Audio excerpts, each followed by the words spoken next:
How's it going, everyone? As I often say at the beginning of my videos, it's been a while, and I'd like to explain that or qualify that at this point because, I don't have a high video count, so my channel seems to stagnate and lack content.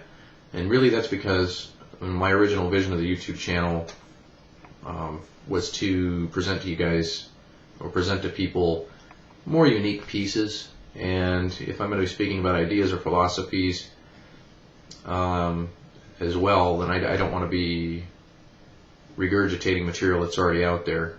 As little as possible, I want to engage in regurgitation of highly circulated information, and that includes the knives that I'm reviewing. I don't want to review pieces that are a dime or a dime a dozen. I don't want to go down that road, and it's not that those things don't need to be shared.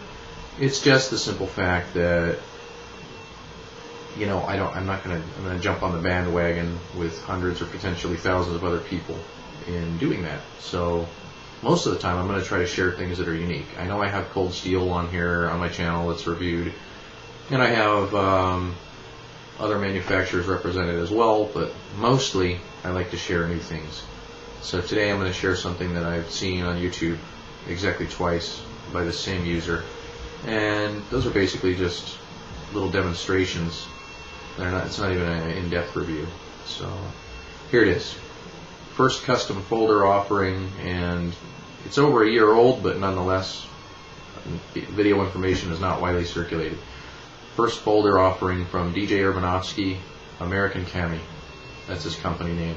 That's how he refers to himself, American Cami. And a Cami is a Nepalese bladesmith.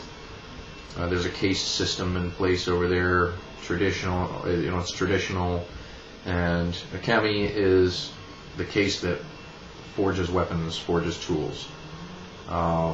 Most widely of those tools and most understood or stereotyped is the kukri. The forward curving, large machete type, although it's not a machete, that's kind of insulting. It's an all-purpose knife. It's really cool, but we're not talking about that today. I'm just explaining the word Cami and where it fits in. DJ is a bladesmith, a tool maker, and form follows function. Fixed blades were his bread and butter for the longest time, and upon popular demand and his own creative instincts, he moved to the folder. He made several of these. I'm not sure of the number. They were taken to Blade Show 2010, all the prototypes. I think everything's sold. These aren't in wide circulation anywhere. Occasionally you see them on sale in the secondary market, which is where I acquired it. Alright. I have American Camis, or DJ, I'm just going to say DJ. I have DJ's page up over here, and that's where I'm going to get my specs from, because I don't like to break out the ruler and do things that way. It's just a little redundant. I can explain things. I'll give you guys a size reference, and you can see it for yourselves and just imagine what it would be to hold it, and go in search of if it interests you. So the overall length closed, tail end to front end, where the blade extends from, is 5.5 inches. And then, because I'm going to open it, I'm going to explain this. It has a very large pivot inside the pivot, and what the blade glides upon is a Comacorth bearing system, IKBS, 46 bearings as I understand it, 23 per side.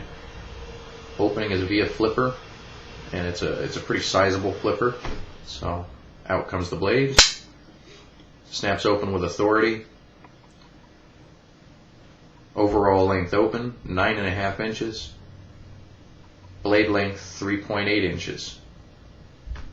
Alright, you see the blade is a Tanto. Not a traditional Tanto. Quite the modified Tanto. Alright, you'll see it has a streamlined type handle. Nothing is too abrupt. Everything has a nice flowing line to it.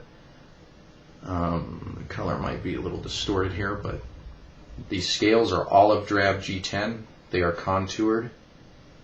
The shallow depressions in a random pattern are very comfortable. It's certainly engaging for grip purposes. Alright, you got a spoon type clip. Pretty shallow where it approaches the handle, feels really good in the pocket. That's titanium, fairly thick titanium. 3-screw triangular type arrangement for securing it. So that's pretty strong. All the parts on this are hardened appropriately. The blade is made of 1095 high carbon. It's differentially heat treated. Blade spine is 1/4 inch thick, and I believe that's where the blade begins projecting from the handle. It does taper down from there, but it maintains a very stout profile. It's very thick all the way to the point. I'm not going to measure that in millimeters, but at its most tapered point, I'm going to say it's almost 4 millimeters. I'm going to move up onto the blade profile here. What we've got is a right-hand chisel grind. So, flat on the left side. On the right side, we have the grinds. It has centerline ridge with a swedge, shallow swedge. You got your primary hollow grind, secondary grind leading up to the tip. It's pretty shallow angulation, so that's pretty cool. Leads to a pretty nasty point, good for stabbing. Now, the fact that this is so wide obviously means wide wound channel from a weapon perspective. That's awesome.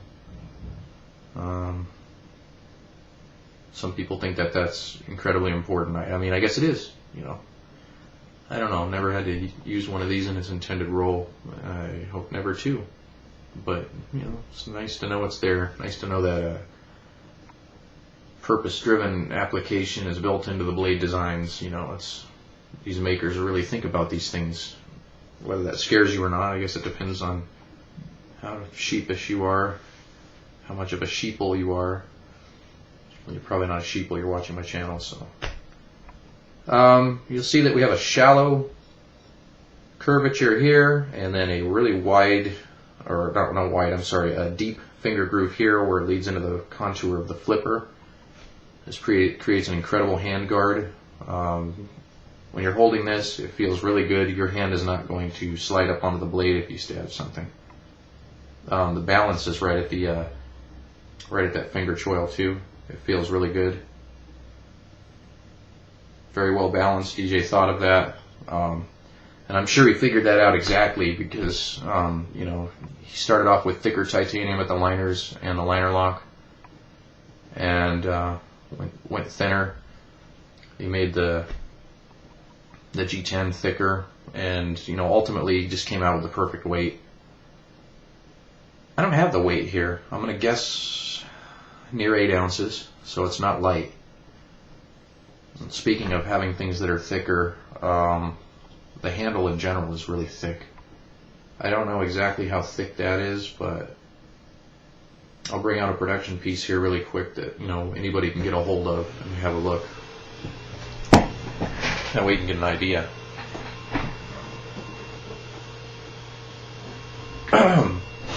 Here's a Cold Steel Tylite 6. It's a pretty rounded off, thick knife. In the pocket, it'll print and it'll show, and some people don't like that. So this will give you an idea of what you're looking at with this SHTF. Alright, there they are. You can see that the SHTF is far thicker.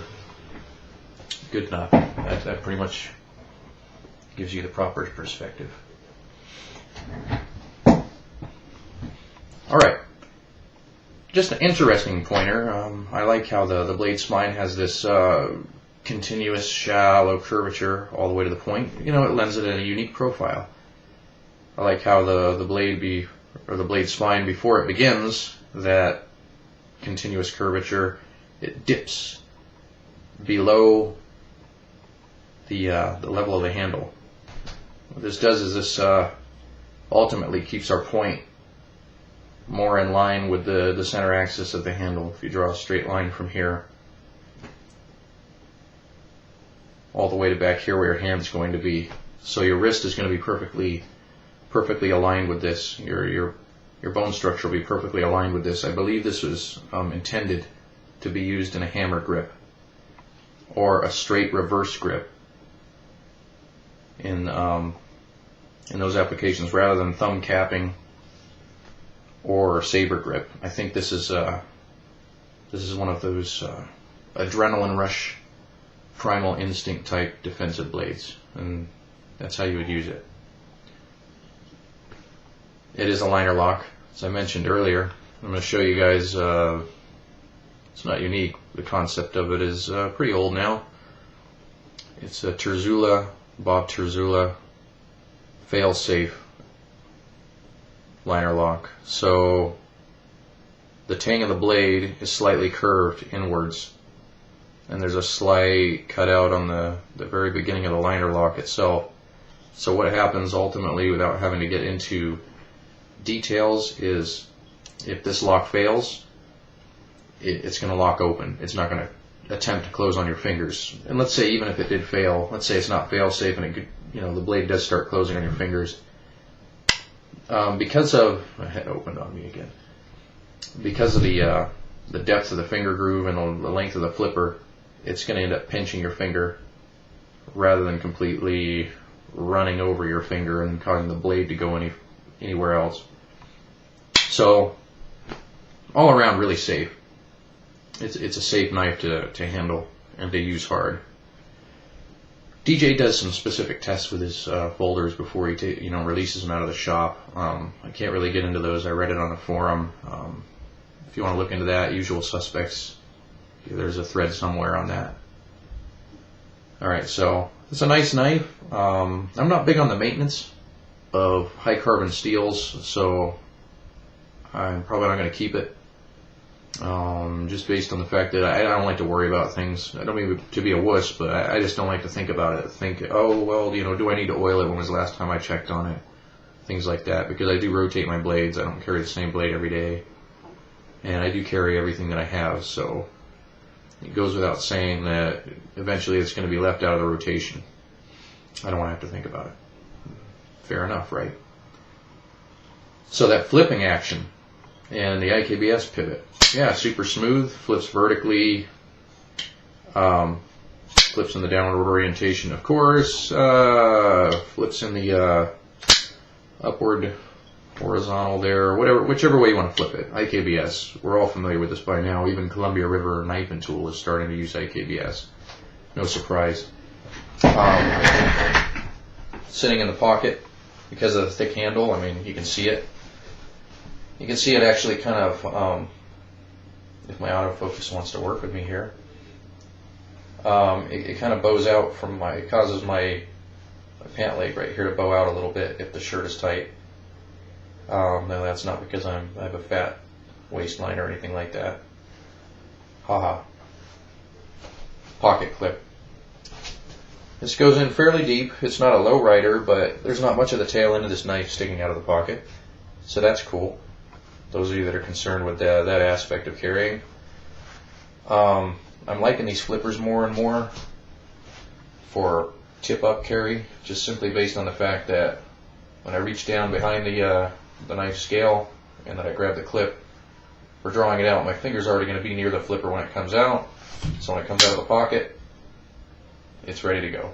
I like that. I showed you guys that with my Todd Beg Glimpse. It's cool. It's simple. I like it. So that's it. Sure, there's something I didn't cover, but I'm moving on 15 minutes, and I don't like to make long videos that everybody's going to despise because they have to wait to get to the end, or they just pass it up because it's annoyingly boring. So all I'm going to say is those of you that are interested, hopefully you have a better idea of American Cami or DJ's work. And those of you that are cutlery aficionados that haven't seen much of this beyond pictures, I hope that was helpful for you to get an idea of it as well. In any case, those of you that watch this for any purpose whatsoever, and all of my subscribers, thank you for watching. And just an idea, the next piece I'm going to be reviewing for you. Nobody is reviewed in video format that I'm aware of. So stay tuned. That's going to be a good one. Thanks for watching, everyone.